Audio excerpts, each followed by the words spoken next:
damos la bienvenida a tu programa Palabras de Vida Eterna. En estos momentos vamos a compartir el libro del profeta Isaías.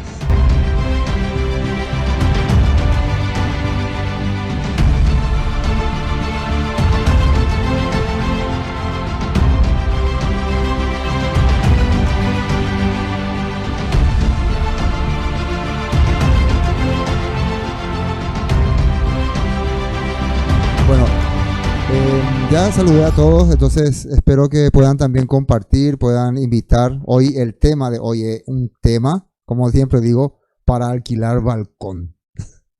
Ustedes se dan cuenta que nos estamos acercando al capítulo controversial, como cuando es la palabra así que polémico, trivial, el capítulo polémico, el capítulo que causa discusión entre judíos, cristianos y otros, que es el capítulo 53. ¿Por qué? Porque hasta el 51, el 50, 51 y parte del 52 habla exclusivamente del pueblo hebreo, el pueblo de Israel, la ciudad de Jerusalén, la restauración de Jerusalén, y de repente ahí al final del 52, inicio del 53, arranca con el siervo sufriente, que según nuestros estudios durante años, siempre cuando nosotros queremos hablar de Yeshua y del Mesías, ¿qué texto solemos usar? Isaías 53, Isaías 53, Isaías 53. El texto más mesiánico que puede existir en la Biblia es Isaías 53. La pregunta es, ¿será mesiánico o no? Pero no, eso no vamos a ver hoy porque todavía no llegamos, estamos en el 51 recién, pero ya como previa, ya vamos a ir analizando. Yo quiero que se analice muy bien cada detalle de estos puntos. Entonces vamos, ya se conectaron varios hermanos más. Bienvenidos a todos una vez más a su programa Palabras de Vida Eterna. Hoy vamos a continuar entonces el capítulo 51 de Isaías. Bueno, este capítulo habla varias cosas importantes e interesantes, ¿no? Primero trata de hacer entender el rol que tiene el pueblo hacia la restauración que va a venir. Trata de hacer entender en qué condición ellos están, en qué posición ellos están. Y es como decir que el escritor, el segundo Isaías, el profeta, el mensajero que está narrando esto, quiere hacerle entender a los israelitas el valor que tienen ellos como pueblo y la esperanza que hay acerca de la ciudad donde ellos van a ir, que es Jerusalén. Eso nos hace entender de entrada para comenzar. Versículo 1 dice, 51. Oídme los que seguid la justicia, los que buscáis al Eterno. Mirad a la piedra de donde fuisteis cortados y al hueco de la cantera de donde fuisteis arrancados. Este es importante acá porque está hablando exclusivamente a esa persona que se identifica como pueblo. Y ese término de cantera y piedra, es decir, como nosotros pertenecíamos a un grupo de donde fuimos extraídos y fuimos esparcidos por todas partes. Es como decir, nosotros estábamos en una cantera. Cantera es un lugar donde se saca la piedra. ¿Conocen? Donde se saca la piedra para hacer construcciones. Entonces, el narrador de Isaías está diciendo, nosotros como pueblo fuimos extraídos de una cantera y ahora estamos como siendo identificados. Y quiero que me escuchen ustedes. O sea, el que no se identifica como parte de esa cantera, entonces no me escuche. Sigan nomás su vida tranquilamente. El que se identifica como parte de esa cantera. Y dice también, los que seguís la justicia. Los que buscáis al Eterno. Mirad pues donde fuiste cortado, al hueco de la cantera donde fuiste arrancado. El versículo 2. Mirad a Abraham, vuestro padre, y a Sara, que os dio a luz. porque cuando no era más que uno, solo lo llamé y lo bendije y lo multipliqué. Fíjense la relación. Primero está hablando, nosotros pertenecemos a una cantera, nosotros somos un pueblo que fue esparcido por todas partes. Y eso quiero que me escuchen, los que buscan justicia, los que buscan al Eterno. Y ahora quiero que identifiquen de dónde era esa cantera. Era Abraham. Nosotros, si realmente pertenecemos al pueblo elegido, nuestro antepasado fue Abraham y Abraham recibió una promesa. Mirad a Abraham vuestro padre y a Sara que os dio a luz, porque cuando no era más que uno, solo lo llamé y lo bendije y se multiplicó. Y si ahora existe este pueblo hebreo, judío, que están ahí en Babilonia, es porque venimos de esa cantera. Ahora vamos a entrar a la nota 2. Nota 2, nueva traducción viviente. No sé si pueden ver ahí, ¿no? Ven, ¿no? Bueno, se va a salir. 51. Dice, nueva traducción viviente. Si piensen en Abraham, su antepasado, y en Sara que dio a luz a su nación. Cuando llamé a Abraham era un solo hombre, pero cuando lo bendije se convirtió en una gran nación. Ahora, ¿cuándo fue que el Todopoderoso llamó a Abraham? Acá hay textos que hablan de ese acontecimiento. Génesis 12:1. El Eterno le había dicho a Abraham, acá su nombre era Abraham, padre de una Abraham es como padre de un pueblo, o sea, príncipe de un pueblo. Ab es padre y Am es pueblo, para poder entender, ¿no? ¿Está bien, no? Dije bien mi traducción, ¿no? Para entender. Ab y Abraham, entonces, el príncipe de un pueblo. Y Abraham, príncipe de naciones. Ya sería de naciones, se le agrega ya ahí y es naciones. Entonces fue cuando se le cambió el nombre. Dice, el Eterno dijo a el príncipe de un pueblo, deja tu patria, tus parientes y a la familia de tu padre y vete, y ahí dice, a la tierra que yo te mostraré. Entonces el objetivo de llamar a Abraham era hacer de él una cantera de donde iban a salir muchas piedras, muchas rocas, muchas porciones. Miremos lo que dice Hebreos 11:11. Fue por la fe hasta Sara pudo tener un hijo a pesar de ser estéril y demasiado anciana. Ella creyó que Elohim cumpliría su promesa. Está hablando de Sara, que el padre le puso en su corazón que ella iba a ser madre de una gran multitud. Entonces, para entender ese punto también la promesa.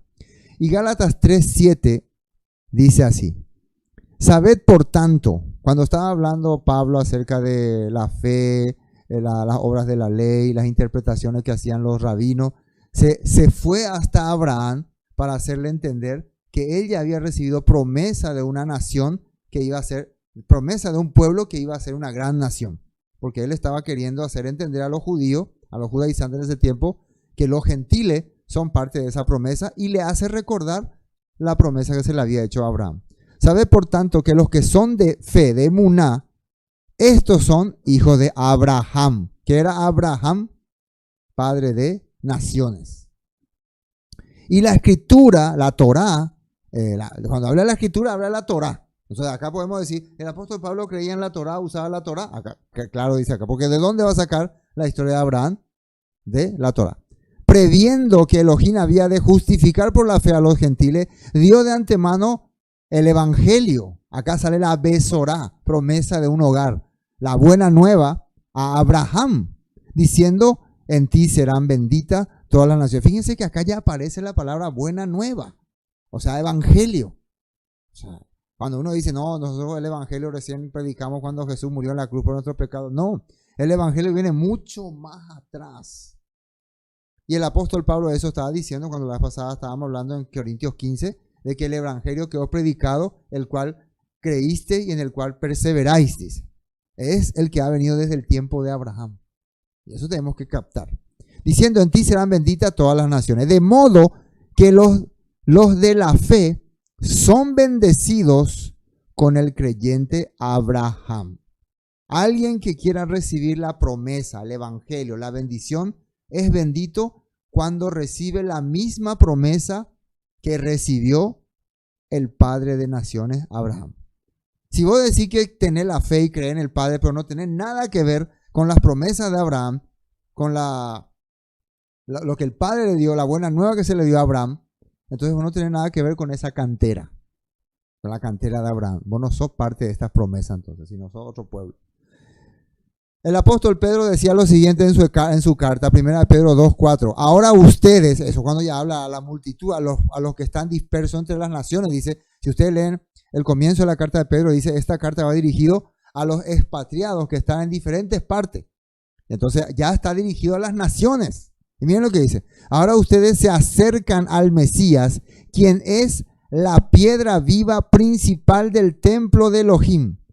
La gente religiosos, ¿no? Lo rechazó, pero Elohim lo eligió para darle gran honra. O sea, él está diciendo, nosotros ahora nos estamos acercando a la base, a la piedra principal, la piedra que completa nuestra obra. Entonces nos está comparando a nosotros también con piedras, con rocas. Pero tenemos una roca principal que es el Mesías y nos estamos acercando a él.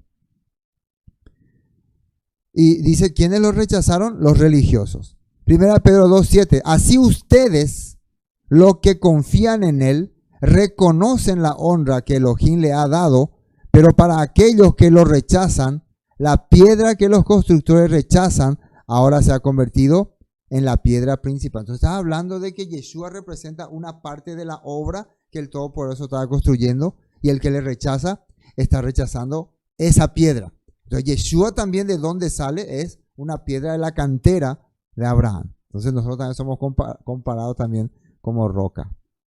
Bueno, esto es para poder entender este punto de la promesa y los que buscan justicia. Seguimos. Recuerden, estamos en Isaías. Esta carta va dirigida, o sea, este mensaje va dirigido para los ciudadanos que están viviendo en Babilonia, preparándolo para la pronta, ¿cómo se puede decir? Pronta restauración que va a hacer el rey Ciro para regresar a Jerusalén. Y si ellos no tienen el corazón preparado, muchos de ellos van a quedar sujetos al sistema babilónico. 3. Ciertamente consolará el Eterno a Sión, consolará todas sus soledades y cambiará su desierto en paraíso y su soledad en huerto del Eterno. Se hallará en ella alegría, gozo, alabanza y voces de canto. Una vez que te identificaste como parte del pueblo, de la promesa que recibió Abraham, una vez que entendés que Abraham recibió una tierra bendecida, dice que el Eterno va a consolar ese lugar. Sión es el territorio donde está establecido Jerusalén. Sión va a ser consolado. Va a cambiar de desierto a paraíso. ¿Qué quiere decir? De tristeza, de amargura a vida. Y de soledad en huerto del Eterno. Se hallará en ella alegría, gozo, alabanza y voces de canto. Porque van a volver otra vez las fiestas, los Shabbat, toda la actividad que el Padre había establecido. Entonces, claramente nosotros estamos viendo acá una carta que está preparando para el retorno. Versículo 4. Estad atentos a mí, pueblo mío, y oídme, nación mía. Y acá atiendan muy bien porque esta palabra es importante. Porque de mí saldrá la ley y mi justicia para luz de los pueblos. ¿Se dan cuenta de la secuencia? Primero, tenés que identificarte como parte del plan que el Todopoderoso le dio a Abraham. Si uno no se identifica como parte de esa promesa, no va a poder continuar. Después habla de la restauración de Jerusalén. Por eso en Salmos dice, si yo no me acuerdo de Jerusalén, si yo no pienso en Jerusalén, y si yo no le honro a Jerusalén, entonces que mi boca se seque, que mis labios se peguen. Así está hablando. Porque en Jerusalén, ¿qué significa Jerusalén? La ciudad donde va a estar restaurando, donde va a estar el gran rey. ¿Y qué dice acá? Una vez que esto se ocurra, está atento a mí, pueblo mío, y oídme, nación mía, porque de mí saldrá la ley y mi justicia para luz de los pueblos. ¿Por qué tiene que salir la ley? Para hacer justicia a todos los pueblos, a las naciones. Nota 4. Nueva traducción viviente, atiendan bien como dice acá. Escúchame, pueblo mío, óyeme, Israel, porque mi ley, Torá. ¿Qué es ley? Torá, instrucción. Yo voy a instruir al pueblo para que pueda instruir a las naciones. Eso es lo que está diciendo.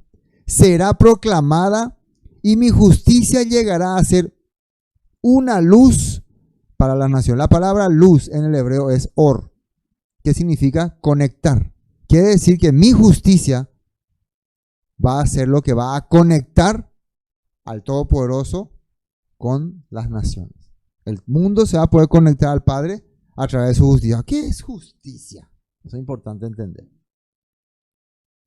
Cuando, por ejemplo, alguien roba y viene y denuncia y se le agarra al ladrón, y al ladrón por su robo se le castiga y se le obliga a devolver lo que robó. ¿Eso es justo o injusto? Justo. Entonces, justicia es cuando las cosas se hacen correctamente. Cuando una persona hace las cosas correctamente. ¿Qué es injusticia? Cuando lo hace incorrectamente. Entonces, ¿qué es lo que la Torah nos enseña? A ser justos. No a decir somos justos. Como muchos hacen, ¿no? Somos justos. Soy justo, santo y perfecto. No, a decir no. A ser justos. A actuar como justo.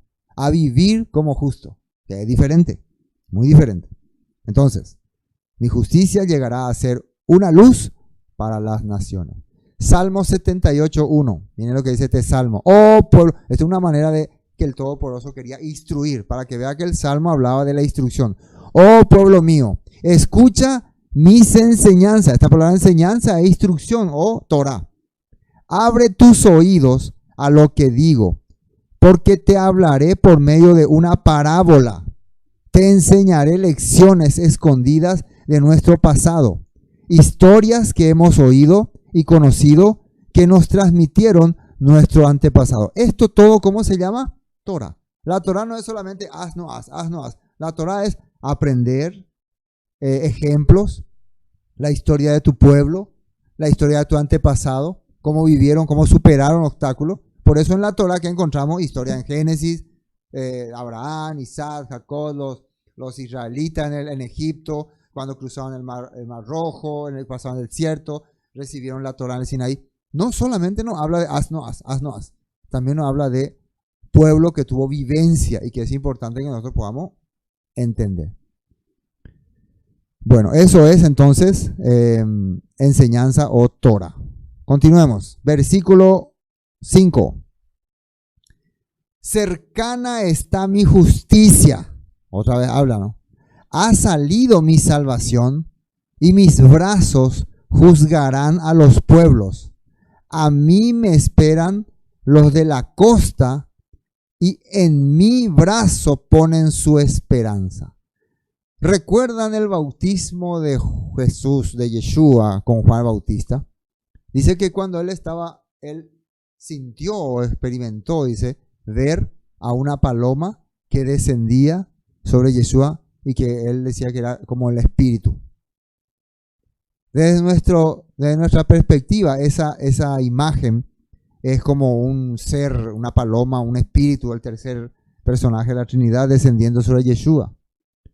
Pero en realidad lo que Juan estaba viendo, de acuerdo a los pensamientos proféticos, en realidad lo que Juan estaba viendo era esto que dice acá. Que pueblos de diferentes lugares, de más allá, están esperando posarse en el Todopoderoso. Están esperando regresar a través de su ungido al pueblo, a la cantera. Eso es lo que Juan estaba viendo. Pero para que un pueblo regrese, primeramente, ¿por qué habían sido ellos esparcidos? Por su transgresión, por haber dejado la Torá, por haber abandonado las instrucciones. ¿Qué entonces necesitan ellos? Ser perdonados. Eso es lo que venía a hacer el Mesías. Por eso dice, cercana está mi justicia. Ha salido mi salvación y mis brazos juzgarán a los pueblos. Y a mí me esperan los de la costa y en mi brazo ponen su esperanza. Entonces veíamos una paloma que se posaba en el hombro, ¿no? Entonces tenían esperanza en este, o sea, lo que Juan estaba viendo, que a través de Yeshua, nuevamente el pueblo va a regresar. ¿Y por qué dice en forma de espíritu? Porque espíritu significa revelación, significa palabra y aliento. Él entendió esto de las promesas. Poco complicado lo que yo digo, pero porque nunca escuchamos estas cosas, porque siempre se me habló de, no, el espíritu es un ser que hace cosas raras. No, acá estamos hablando de promesas. Nota 5. Hebreos 1:8. ¿Qué es lo que dice la escritura? Dice, más del Hijo, tu trono, oh Elohim, por el siglo del siglo, cetro de equidad, es el cetro de tu reino. Estaba hablando de Hebreos que Yeshua fue establecido como autoridad de parte de Elohim. Has amado la justicia y aborrecido la maldad, por lo cual te ungió Elohim, el Elohim tuyo, con óleo de alegría, más que a tus compañeros. Entonces en hebreo está hablando de un salmo. Este es un salmo que está mencionando que un Mesías, un ungido, ha sido preparado para ocupar el lugar del reino. ¿Y por qué? Porque dice que ha amado la justicia y aborreció la maldad. ¿Qué era maldad? Anomía, ir en contra de la Torah. ¿Qué era justicia? Al revés, hacer lo correcto, hacer lo justo, vivir conforme a lo correcto. Entonces, ¿quiénes reunían esta característica para nosotros? ¿Quiénes reunían esta característica? Yeshua. Yeshua reunía esta característica para nosotros. Apocalipsis 15:3 dice, tus caminos, oh Rey de las naciones, ¿quién no te temerá, Señor, y glorificará tu nombre? Pues solo tú eres santo. Todas las naciones vendrán y adorarán delante de ti, porque tus obras, eso es lo que dice, de justicia han sido reveladas. Entonces, en Apocalipsis está hablando proféticamente que la gente va a venir hacia ese ungido. ¿Por qué? Porque ha hecho cosas que la gente ha visto y le han parecido correctas. Así está hablando Apocalipsis. Entonces la gente viene al Mesías, no porque él dice soy el Mesías. La gente viene al Mesías porque han visto que él ha hecho cosas que tenía que hacer. Un ungido, un Mesías del cual la Torah estaba hablando. Y ese fue para nosotros otra vez Yeshua. Mateo 6:33. Ahora, ¿por qué estamos mencionando a Yeshua si estamos hablando de Isaías, que es el año 550 y están esperando la restauración? Porque el mensaje profético a nosotros, si estudiamos y analizamos, nos puede llevar más adelante. Para la gente de esa época, ellos estaban en esa época y en lo que iba a acontecer inmediatamente. Pero a medida que pasa el tiempo, estos mensajes proféticos se van abriendo, se van extendiendo.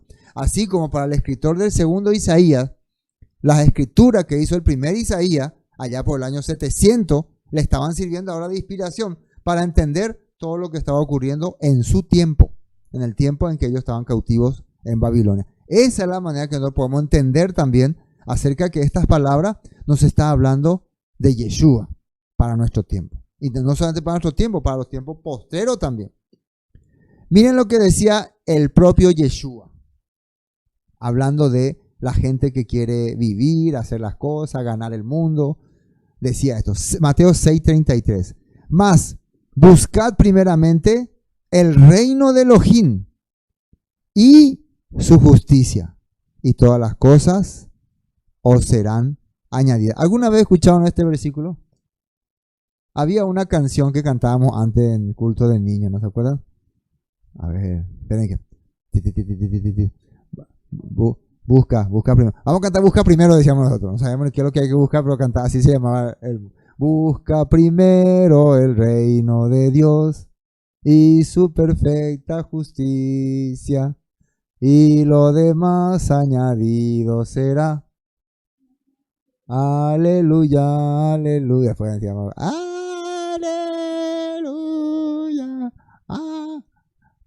Nosotros cantábamos, no me acuerdo, hacíamos mímica, así, no, todo mímica.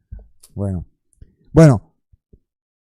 hasta en canción sabíamos, pero ¿entendían de qué se trataba?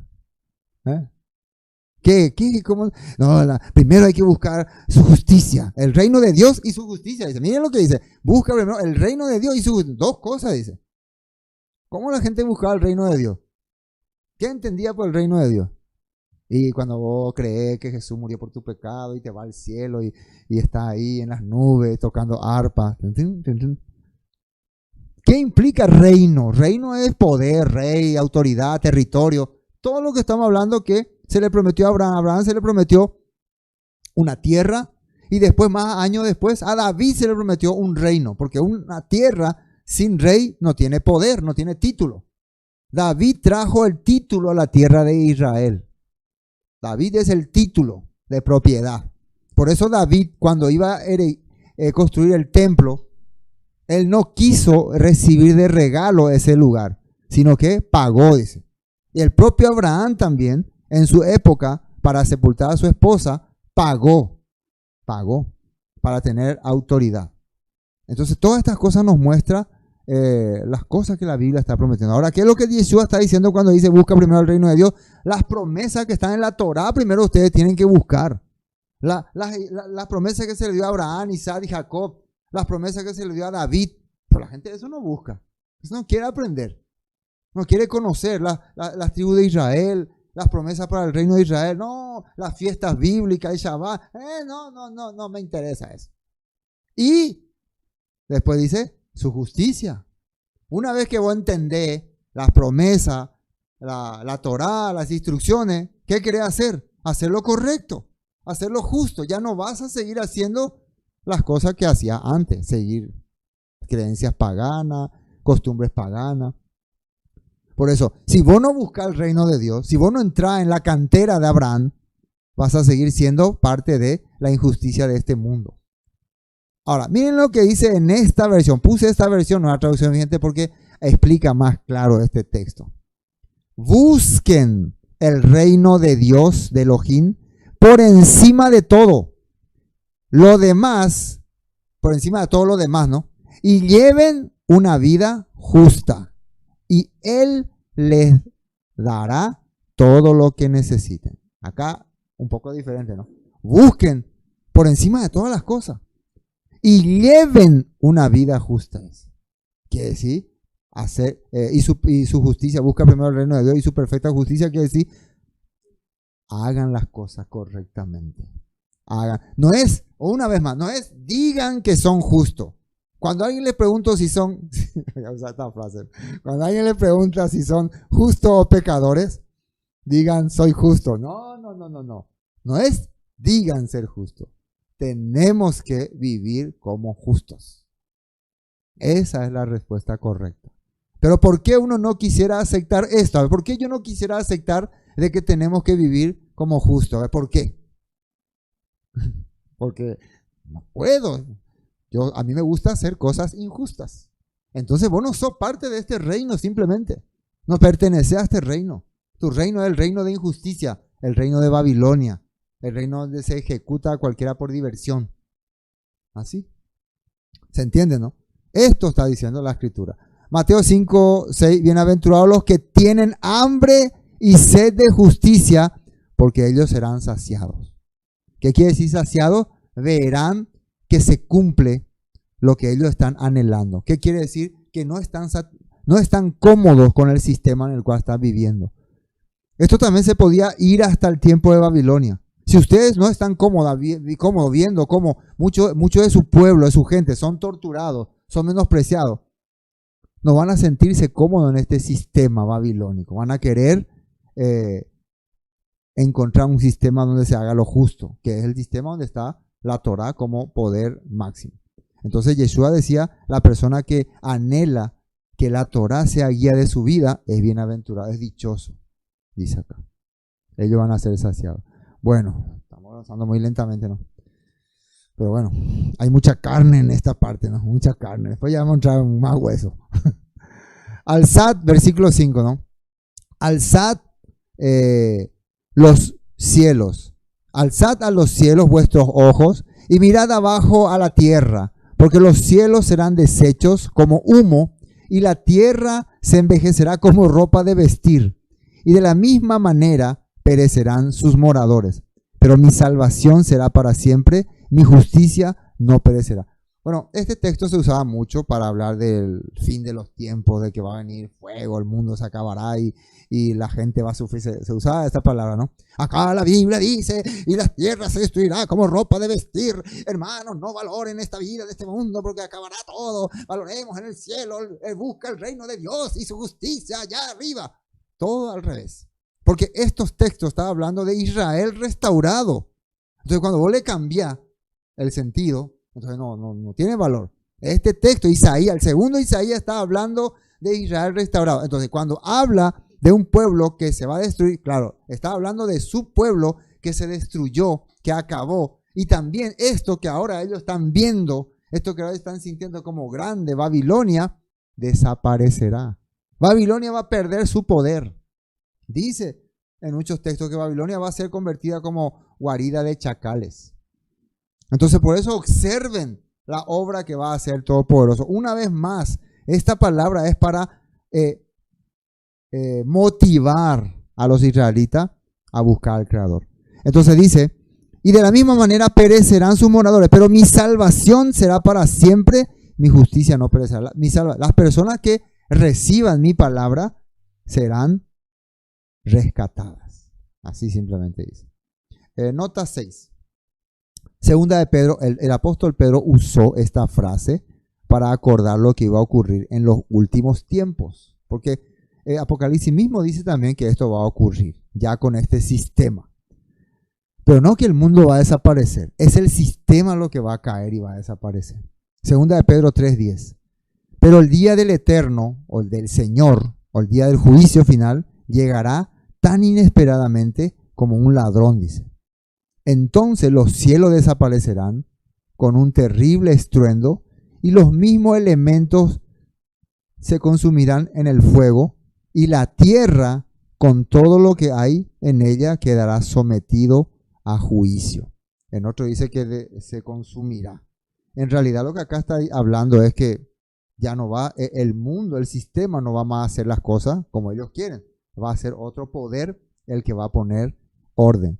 Eso es lo que Pedro está diciendo y eso es lo mismo que está hablando en Isaías. Porque ¿quién va a traer el nuevo gobierno en el imperio babilónico en toda la región? El rey Ciro. Se va a acabar ya después de mucho tiempo el poder de Babilonia. ¿Se capta, no? Como es un mensaje profético. Mateo 24:32, palabras de Yeshua. Yeshua estaba hablando de los últimos tiempos también. Ahora aprendan una lección de la higuera, dice. Cuando las ramas echan brotes y empiezan a salir las hojas, ustedes saben que es el verano, que el verano se acerca. De la misma manera, cuando vean que suceden todas estas cosas, lo que está relatando en todo el capítulo 24, ¿no? 24, ¿no? Sí. ¿Qué dice ahí? Sabrán que su regreso está muy cerca, a las puertas, dice. Les digo la verdad, no pasará esta generación hasta que todas estas cosas sucedan. Y acá dice, el cielo y la tierra desaparecerán, pero mis palabras no desaparecerán jamás. Ahora, cuando habla del cielo y la tierra desaparecerán, mis palabras no desaparecerán. Bueno, las palabras del Eterno, la palabra del Todopoderoso, son promesa de restauración. Yeshua vino para traer esperanza de restauración. Entonces quiere decir que el sistema que está gobernando ahora, el que está controlando ahora, va a desaparecer. Pero las promesas que yo le estoy dando de restauración, no. Es tan difícil entender eso, ¿no? Tan complicado. Es el sistema lo que va a desaparecer. Pero las promesas, porque ¿cuáles son sus palabras? Mis palabras, dice. Si vos tenés que analizar entonces cuáles son sus palabras, son promesas de restauración. Sin embargo, nadie sabe el día ni la hora en que sucederán estas cosas, ni siquiera los ángeles en el cielo, ni el propio Hijo, solo el Padre lo sabe. Esto se refiere al tiempo en que el Mesías va a restaurar nuevamente Israel, Jerusalén, y a través de Israel y Jerusalén va a bendecir al mundo, como está ocurriendo en tiempos de el segundo Isaías. Versículo 7. Oídme los que conocéis justicias. Pueblo, atiendan bien el 7. Escuche, peñatendepona, miren muy bien. Oídme, escuchen. Escuchar es Shema, ¿no? Shema. Shema. Los que conocéis justicia, pueblo en cuyo corazón está mi Torá. No temáis afrenta de hombre, ni desmayéis por sus ultrajes. Aquellos que no conocen justicia y no tienen la Torá, esta palabra le va a entrar por un oído y le va a salir por el otro. Va el la ley, pico. Ñango burorei. Se acabó ya. No hay más ley. Se terminó. En la cruz se acabó la ley y los mandamientos. ¿Quién lo que le enseña a usted todo mal? Su pastor es un hereje. Pero acá, ¿a quién el Todopoderoso a través de su mensajero quiere que le escuche? El que conoce lo que es justo. Nosotros cambiaríamos los que hacen lo justo. Los que viven justamente y tienen en su corazón la Torá del Todopoderoso. ¿Y quién tenía en su corazón la Torá? El que hizo nuevo pacto con el Eterno. Vamos a la nota 7. Nueva traducción viviente dice así, miren cómo dice, escúchenme ustedes que distinguen entre lo bueno y lo malo. ¿Ve? ¿Qué es hacerlo justicia? El que puede saber esto es correcto, esto es incorrecto. El que puede distinguir. El que no distingue nada, no, vivir así es igual nomás, no importa. Dios ya, el que no me escuche. El que tiene la capacidad de distinguir, escúcheme. El que no tiene la capacidad de distinguir, date nomás a tu casa otra vez. Entre lo bueno y lo malo. Ustedes que, miren, atesoran mi ley en el corazón. O sea, esta palabra quiero que me escuchen eso. Primero el que distingue lo bueno y lo malo y el que considera que la Torá es algo importante. El que no le importa la Torá, el que no considera la Torá, entonces puede irse a su casa. O puede quedarse nomás acá en Babilonia o puede ser parte de esta nación. Está duro esto, ¿no? Él ya está seleccionando ya. Él ya está eligiendo los verdaderos israelitas, los que son parte de la cantera, los que realmente van a formar parte de la promesa. No teman las burlas de la gente, ni tengan miedo de sus insultos. Nosotros por guardar la Torá, por enseñar las fiestas bíblicas, mucha gente nos insulta, nos menosprecia, nos dicen judaizante, de todo. No le tengan miedo, dice. El propio apóstol Pablo enseñaba correctamente. Vamos a ver el texto que sale. ¿Cuál es el pacto que había dicho el Todopoderoso que iba a ocurrir? Este texto de Jeremías 31 fue cuando los israelitas estaban siendo llevados cautivos a Babilonia. En ese momento ellos pensaron, se acabó nuestra esperanza, ya vamos a ser todo babilónico, Dios se ha olvidado de nosotros, y el Padre le revela una promesa a Jeremías y le dice lo siguiente, para que envíe a los habitantes de Babilonia. Jeremías 31, 33. Pero este es el nuevo pacto que haré con el pueblo de Israel después de esos días, dice el Eterno.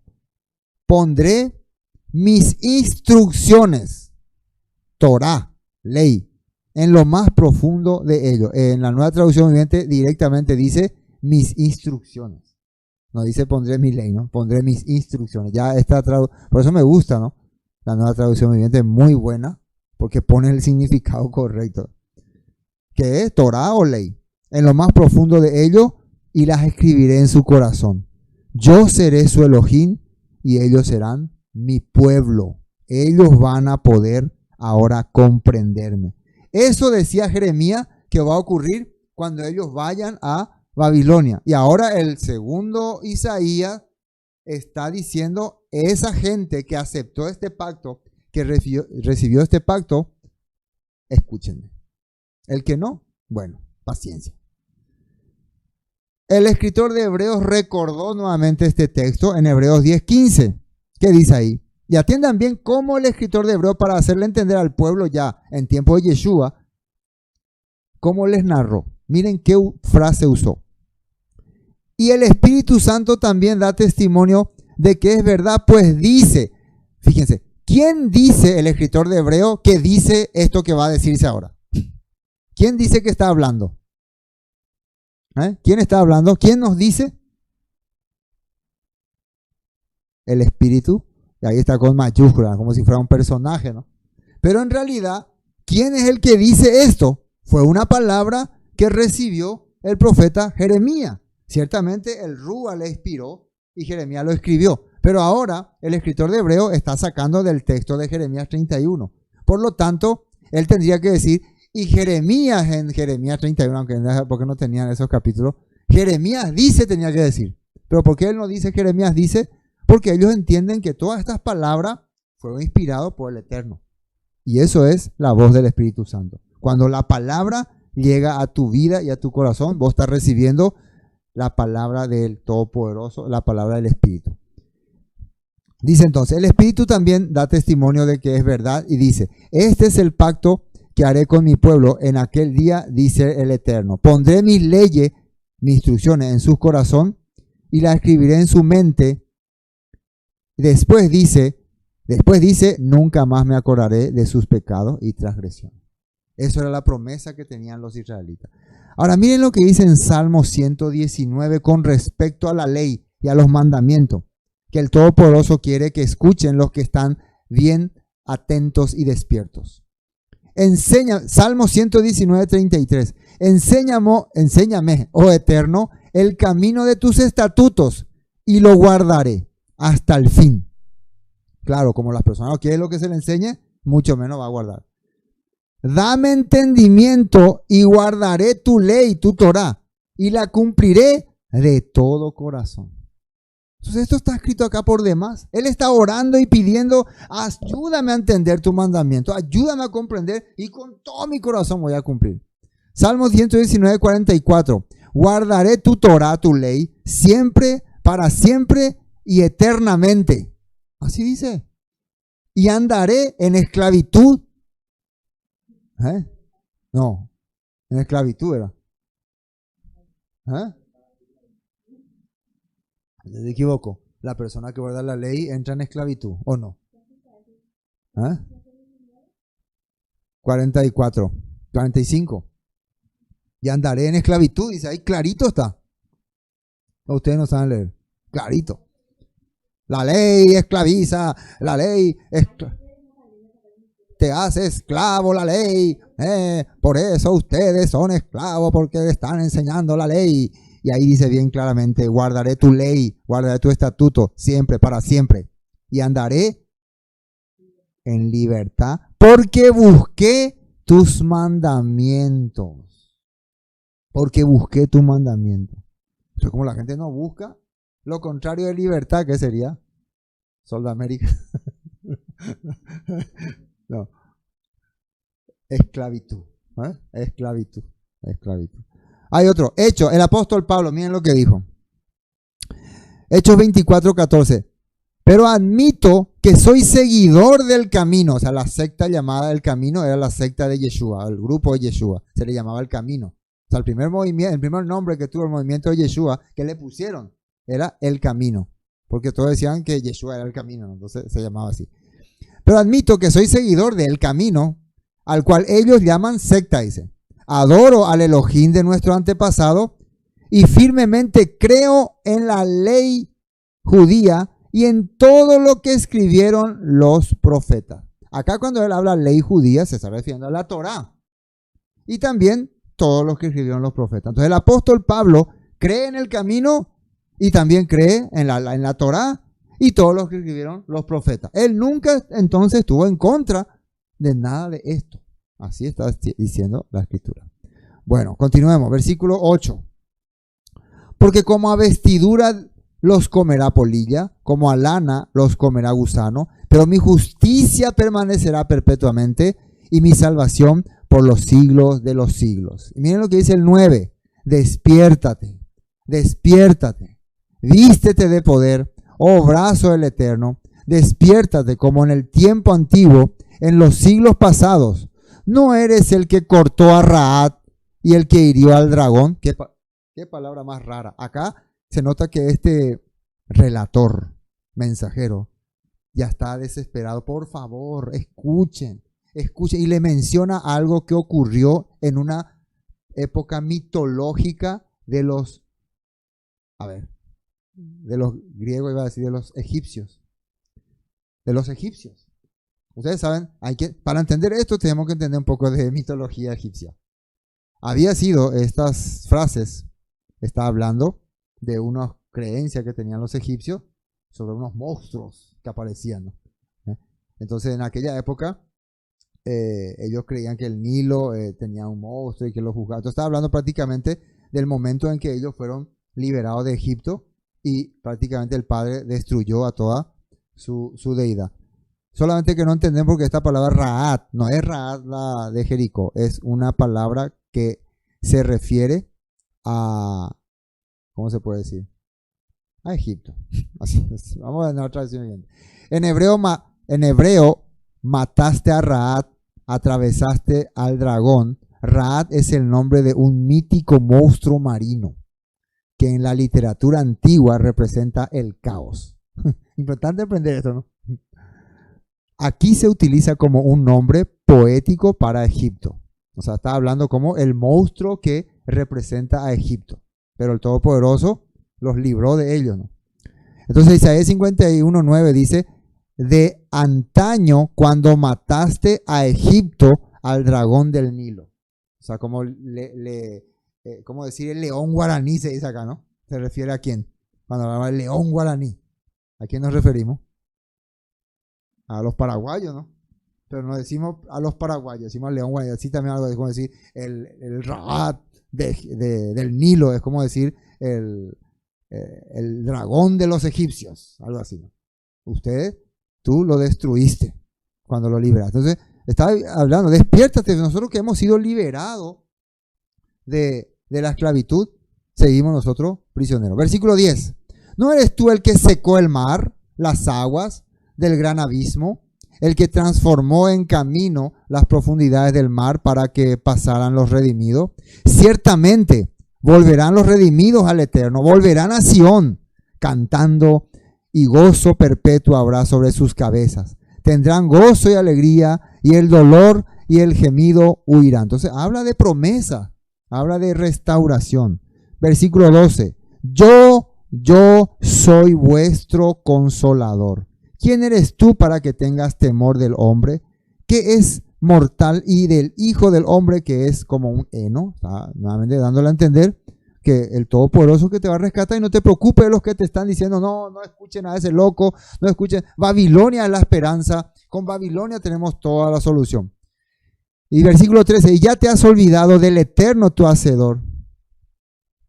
Perdón. Ya te has olvidado del Eterno tu Hacedor, que extendió los cielos y fundó la tierra, y todo el día temiste continuamente del furor del que aflige, cuando se disponía para destruir. Pero ¿en dónde está el furor del que aflige? Entonces estaba hablando de el momento en que ellos estaban en el desierto, que el Todopoderoso tenía que exterminarlo, acabarlo, pero nuevamente le daba chance. O sea, está hablando que Dios, el Eterno, siempre tuvo misericordia de su pueblo.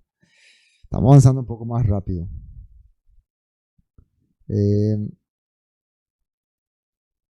Ahí está. Versículo, ¿cuál me quedé? 13, ahora 14. El preso agobiado será liberado pronto, no morirá en la mazmorra, ni le faltará su pan, porque yo, el Eterno, agito el mar y hago rugir sus ondas. Soy tu Elohim, cuyo nombre es el Eterno de los ejércitos. En tu boca he puesto mis palabras, y con la sombra de mi mano te cubrí.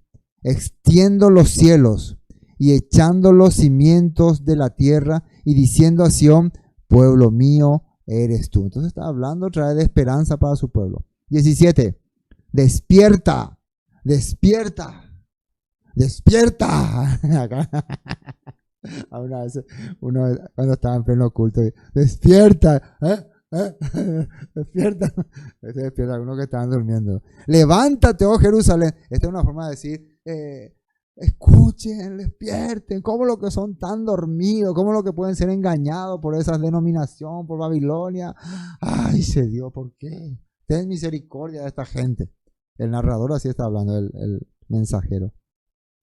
Levántate, oh Jerusalén, que bebiste de la mano del Eterno el cáliz de su ira, porque el cáliz del aturdimiento bebiste hasta los sedimentos. Ese cáliz parece medio término católico, ¿no? Pero es copa. Se habla de la copa de la ira. En Apocalipsis sale mucho, ¿no? La copa de la ira, ¿no? Significa que el Padre preparó un vaso y le hizo un vaso de cosas. Porque antes la costumbre de cuando vos le quería castigar a alguien, le preparaba cosas horribles y le daba para tomar de castigo. Y si le hacía mal, bueno, depende de él. Si sobrevivía, bueno, depende de él. Le preparaba ahí varias cosas, varias sustancias. Inclusive algunos eran cosas que tipo como ácido o cosas así horribles, ¿no? Y le preparaban y lo obligaban a que tome. Lo obligaban a que tome. Y él mientras tomaba, ¡ah! Y sufría y morías. Eso era un tipo de tortura, ¿no? Que se hacían. Terrible, ¿no? O algunos le hacían beber veneno, le hacían que le destrozaba todo. Bueno, entonces estaba acordando de eso. Ustedes tuvieron que tragar esas cosas amargas. ¿Se acuerdan quién había hablado sobre la copa amarga? A ver si se acuerdan. ¿Quién habló sobre la copa amarga? Que no quería tomar. Yeshua, ¿no? Estaba orando. Si es por mí, pasa de mí esta copa. Y significa que él estaba a punto de tomar la copa de amargura. O sea, de todas las... ¿Qué sería esa amargura? Todas las atrocidades que el pueblo había cometido, él lo iba a recibir. Toda la suciedad. Entonces, algo horrible. Porque de ahí se viene, ¿no? esa frase. Pero el que dijo, no se él aceptó por su pueblo. Levántate, oh Jerusalén, que bebiste la mano del Eterno, el cáliz de su ira, porque el cáliz de aturdimiento bebiste hasta los sedimentos. De todos los hijos que dio a luz, no hay quien la guíe, ni quien la tome de la mano, de todos los hijos que crió. Estas dos cosas te han acontecido: asolamiento, quebrantamiento, hambre y espada. Está hablando de todo el sufrimiento que tuvieron. Para analizar otra vez. Viste, una vez más, hay muchas personas que todavía dicen que esto Isaías lo escribió. Por lo tanto, todas estas cosas estaría él hablando que va a ocurrir de acá a 200 años.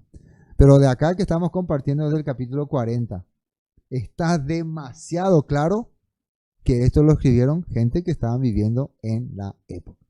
Por las cosas que está diciendo, por el momento, por el formato que está teniendo. No tiene medio lógica que esto está hablando de gente que sufrió, que todavía no va a sufrir. No sé si me entienden, ¿no? Tú que sufriste, tú que pasaste, pero todavía no sufrió. Pero le está hablando ya que va a sufrir y qué tiene que hacer después de que sufra, aunque todavía no sufrió. Pero esto está hablando ya directamente de gente que sufrió. Los israelitas, el judío, que fueron llevados cautivos a Babilonia y pasaron mucho sufrimiento. Y ahora están recibiendo una voz de esperanza, de que hay oportunidad para Israel nuevamente, para Judá, y a través de Judá, para las naciones del mundo. Bueno, estas cosas, versículo 19, te han acontecido: asolamiento, quebrantamiento, hambre, espada. ¿Quién se dolerá de ti? ¿Quién te consolará? Tus hijos desmayaron, versículo 20. Estuvieron tendidos en la encrucijada de todos los caminos, como antílope en la red, llenos de la indignación del Eterno, de la ira del Elohim tuyo. Entonces está hablando de cosas que los babilonios hicieron. Oye pues ahora esto: afligida, ebria y no de vino. ¿Por qué le llama ebria? Porque hay algún momento en que el dolor y el sufrimiento te hace decir cosas sin sentido. ¿Sabían, no? Es como lo que le ocurrió a la mamá de Samuel cuando se fue al tabernáculo y empezó a orar, y lloraba, y después empezaba ya, Señor, ¿por qué? ¿Por qué? Y se le vio, Elí le vio, ¿no?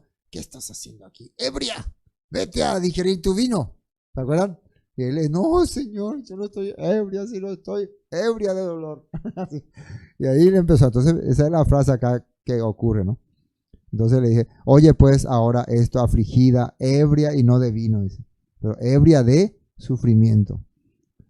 Así dijo Yahweh, tu Adón y tu Elohim, el cual aboga por su pueblo. porque Él se pone y habla y defiende a su pueblo. He aquí, he quitado de tu mano el cáliz de aturdimiento. Los sedimentos del cáliz de mi ira nunca más lo beberás. Entonces son promesas. A vos que estás sufriendo ahí, yo te digo, no vas a más tomar esta copa amarga de dolor. Te voy a liberar. Una vez más, esto es preparando el corazón del pueblo para el gran día de la redención, el gran día de la restauración. Y pondré en mano de tus angustiadores, que dijeron a tu alma, inclínate y pasemos por encima de ti. Y tú pusiste tu cuerpo como tierra y como camino para que pasara. Entonces yo voy a darle esta copa a tus contrarios. ¿Quiénes eran en ese tiempo los contrarios del pueblo israelita? ¿Quién? ¿Quién? Babilonia. Fuerte no decir. Babilonia. Babilonia. Babilonia. El rey persa estaba trayendo su ejército. ¿Qué le hizo al último rey de Babilonia? Según la serie bíblica, le cortó la cabeza, ¿no? A Belsasar, ¿no? Estaba ahí borracho ahí. Y trajo juicio contra los líderes, pero liberó también al pueblo. Entonces, así la Biblia nos está enseñando. Entonces, este capítulo es esperanza para los israelitas, esperanza para Jerusalén. El capítulo 52 habla liberación del cautiverio. Es como ya una palabra que le está diciendo, pronto viene la libertad, pronto viene la liberación. Y el capítulo 53, ¿quién ha creído nuestro anuncio? Pero recuerden, el capítulo 53, según la Biblia hebrea, empieza en el versículo, acá lo voy a decir, en el versículo 13. El capítulo 53, para que vayan estudiando ustedes, comienza en el versículo 13. Sufrimientos del siervo del Eterno. Lo que nosotros vamos a descubrir, ahora vamos a 52. Y vamos a ver si el próximo sábado entramos ya en el capítulo, o sea, en los versículos 13, 14 y 15, o nos vamos directamente al 53, porque realmente el capítulo 53 empieza en el versículo 13. Pero por ahí ya tocamos ya una previa. Pero lo que es raro es que hasta el versículo 12 todo es sobre Israel. Todo se trata de Israel. Pero en el versículo 13 habla de un personaje raro que va a sufrir. Dos posturas probables. Que era este segundo Isaías. Probables, ¿no? Pero vamos a analizar. Y el otro, que era un personaje profético para los últimos tiempos, ¿no? Para los últimos tiempos. Pero es un poco raro, ¿no? Pero vamos a analizarlo. Ustedes van a buscar, si buscan en internet, muchísimos estudios sobre Isaías 53, de todas las posturas, ¿no? Así que yo no les voy a decir que el que vamos a hacer nosotros va a ser el más exacto, pero vamos a analizar, ¿no? Pero todavía no estamos en 53, nos falta todavía un culto más, el 52. Que el 52 va a hablar sobre ya preparando, es como decir, preparando nuestro corazón para salir. Pero increíblemente, como cuando el último versículo, 52, preparando nuestro corazón para salir, el 53 ya habla de un Mesías sufriente, un siervo sufriente, alguien que pasa muchísima aflicción por su gente, que nosotros creemos, yo estoy casi convencido que está hablando del segundo Isaías, de todo lo que él habrá pasado, y es una sombra profética sobre lo que pasó Yeshua. Yeshua pasó lo que pasó este siervo sufriente. Por eso él puede también entrar en esa línea, porque él pasó también eso. ¿Ven? Cosas para tener en cuenta.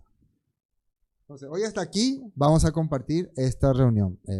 Shalom.